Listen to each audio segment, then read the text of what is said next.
Hi friends, welcome to my new video. ಎಲ್ಲರೂ ಸುಸ್ವಾಗತ. So ಯಾರೆಲ್ಲ ಹೊಸದಾಗಿ ಗೃಹಲಕ್ಷ್ಮಿ ಅಪ್ಲಿಕೇಶನ್ ಹಾಕಬೇಕು ಅನ್ಕೊಂಡಿದ್ದಾರೆ ಅವ್ರಿಗೆ ಗುಡ್ ನ್ಯೂಸ್ ಅನ್ಬೋದು. ಯಾಕಪ್ಪ ಅಂತಂದರೆ ಗೌರ್ಮೆಂಟ್ ಕಡೆಯಿಂದ ನಿಮಗೆ ಇನ್ನೊಂದು ಸಿಹಿ ಸುದ್ದಿ ಬರಲಾಗಿದೆ. ಏನಪ್ಪ ಅಂತಂದರೆ ನೀವು ಕರ್ನಾಟಕ ಒನ್, ಬೆಂಗಳೂರು ಒನ್, ಗ್ರಾಮ ಒನ್ ಎಲ್ಲಿ ಹೋಗೋ ಅವಶ್ಯಕತೆ ಇಲ್ಲ.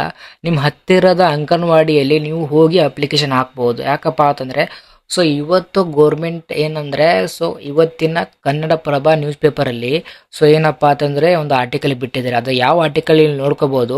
ಇಲ್ಲಿ ಕನ್ನಡಪ್ರಭ ಒಂದು ನ್ಯೂಸ್ ಪೇಪರಲ್ಲಿ ಇಲ್ಲಿ ಡೇಟ್ ಕೂಡ ನೋಡ್ಕೊಳ್ಳಿ. ಕೆಳಗೆ ಬಾಟಮಲ್ಲಿ ಕೆಳಗೆ ಬೆಂಗಳೂರು ಎಡಿಷನ್ ಅಂತ ಜೂನ್ 24, 2026 ಅಂದರೆ ಜೂನ್ 24, 2026 ಪೇಜ್ ನಂಬರ್ 3ರಲ್ಲಿ ಇದೊಂದು ನ್ಯೂಸ್ ಪೇಪರಲ್ಲಿ ಆರ್ಟಿಕಲ್ ಇದೆ. ಇಲ್ಲಿ ನೋಡ್ಕೊಳ್ಳಿ, ಹೊಸದಾಗಿ ಗೃಹಲಕ್ಷ್ಮಿ ಯೋಜನೆ ಅರ್ಜಿ ಆಹ್ವಾನಕ್ಕೆ ಸಿದ್ಧತೆ ಬಿರುಸಂತಿದೆ. ಏನಪ್ಪಾ ಅಂದರೆ ಹೊಸ ಅಪ್ಲಿಕೇಶನ್ಗೋಸ್ಕರ ನೀವು ಅರ್ಜಿ ಹಾಕ್ಬೇಕು ಅನ್ಕೊಂಡಿದ್ರೆ ಅವರಿಗೆ ಇದು ಆಗಿರುತ್ತೆ. 2-3 ದಿನಗಳಲ್ಲಿ ಮಾರ್ಗಸೂಚಿ. 2-3 ದಿನ ಒಳಗಡೆ ನಿಮ್ಗೆ ಏನಪ್ಪಾ ಅಂತಂದರೆ ಇನ್ನೊಂದು ಆದೇಶ ಬರುತ್ತೆ. ಅದು ಏನು ಆದೇಶ ಅಂತ ನೋಡ್ಕೊಳ್ಳಿ. ಏನಂದ್ರೆ ಇಲ್ಲಿ ಅರ್ಜಿ ಸಲ್ಲಿಕೆ ಹೇಗೆ ಇಲ್ಲಿ ನೋಡ್ಕೊಳ್ಳಿ. ಅರ್ಜಿ ಸಲ್ಲಿಕೆ ಏನಂತ ಇಲ್ಲಿ ಇದ್ರೆ ಅಂಗನವಾಡಿ ಸಿಬ್ಬಂದಿಯ ಮೊಬೈಲ್ನಲ್ಲಿ ಗೃಹಲಕ್ಷ್ಮಿ ಸ್ಕೀಮ್ ಆ್ಯಪ್ ಇನ್ಸ್ಟಾಲ್. ಏನಪ್ಪಾ ಅಂತಂದ್ರೆ ನಿಮ್ಮ ಹತ್ತಿರದ ಅಂಗನವಾಡಿ ಸಿಬ್ಬಂದಿ ಯಾರೆಲ್ಲ ವರ್ಕ್ ಮಾಡ್ತಾರಲ್ಲ ಅಲ್ಲಿ ಅಂಗನವಾಡಿಯಲ್ಲಿ ಅವ್ರ ಫೋನಲ್ಲಿ ಏನಪ್ಪ ಅಂದರೆ ಗೃಹಲಕ್ಷ್ಮಿ ಆ್ಯಪನ್ನು ಒಂದು ಇನ್ಸ್ಟಾಲ್ ಮಾಡ್ತೀನಿ ಅಂತಿದ್ದಾರೆ.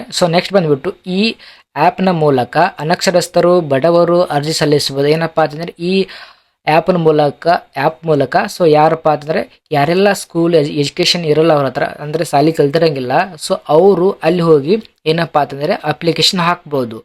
ಜೊತೆಗೆ ಕರ್ನಾಟಕ ಒನ್, ಬೆಂಗಳೂರು ಒನ್, ಗ್ರಾಮ ಒನ್ನಲ್ಲೂ ಕೂಡ ಅವಕಾಶ ಇದೆ. ಏನಪ್ಪ ಅಂತಂದರೆ ನೀವು ಅಂಗನವಾಡಿಯಲ್ಲಿ ಕೂಡ ಅಪ್ಲಿಕೇಶನ್ ಹಾಕ್ಬೋದು. ಜೊತೆಗೆ ನಿಮ್ಮ ಹತ್ತಿರದ ಕರ್ನಾಟಕ ಒನ್, ಗ್ರಾಮ ಒನ್, ಬೆಂಗಳೂರು ಒನ್ನಲ್ಲಿ ಕೂಡ ನೀವು ಅಪ್ಲಿಕೇಶನ್ ಹಾಕ್ಬೋದು. ಜೊತೆಗೆ ಸೇವಾ ಕೇಂದ್ರಗಳು ಕೂಡ ಅರ್ಜಿ ಸಲ್ಲಿಸಬಹುದು ಅಂತ ಹೇಳಿದ್ದಾರೆ. ನೋಡ್ಕೊಳ್ಳಿ, ಇಷ್ಟೊಂದು ಆಪರ್ಚುನಿಟಿ ಕೊಟ್ಟಿದ್ದಾರೆ. ಇಲ್ಲಿ ನೀವು ಕರ್ನಾಟಕವನ್ನ ಆಗಲಿ, ಬೆಂಗಳೂರನ್ನ ಆಗಲಿ, ಗ್ರಾಮವನ್ನ ಆಗಲಿ, ಇವೆಲ್ಲ ಗೌರ್ಮೆಂಟ್ ಹಾಲಿಡೇಯಲ್ಲಿ ಏನಪ್ಪ ಅಂತಂದರೆ ಒಂದು ಹಾಲಿಡೇ ಇರುತ್ತೆ, ಅವರು ಕೂಡ ಕ್ಲೋಸ್ ಆಗಿರುತ್ತೆ ಶಾಪು.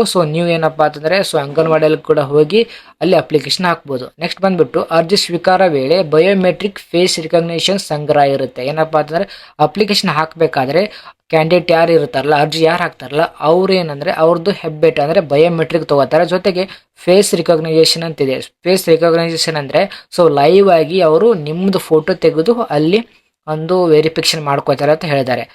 ರಾಜ್ಯದಲ್ಲಿ ಬ್ಯಾಂಕ್ ಖಾತೆ ನೀಡಬೇಕು. ಏನಪ್ಪ ಅಂತಂದರೆ ಈ ಕರ್ನಾಟಕ ರಾಜ್ಯದಲ್ಲಿದ್ದು ಏನಪ್ಪ ಅಂತಂದರೆ ನಿಮ್ಮ ಹತ್ರ ಬ್ಯಾಂಕ್ ಪಾಸ್ಬುಕ್ ಇರಬೇಕು. ಮತ್ತು BPL APL ಕಾರ್ಡ್ದಾರರು ಅರ್ಹರು. ಏನಪ್ಪ ಅಂತಂದರೆ ನಿಮ್ಮ ಹತ್ರ APL ಅಥವಾ BPL ಕಾರ್ಡು ಒಂದು ರೇಷನ್ ಕಾರ್ಡ್ ಇದ್ದರೆ ನಡೆಯುತ್ತೆ.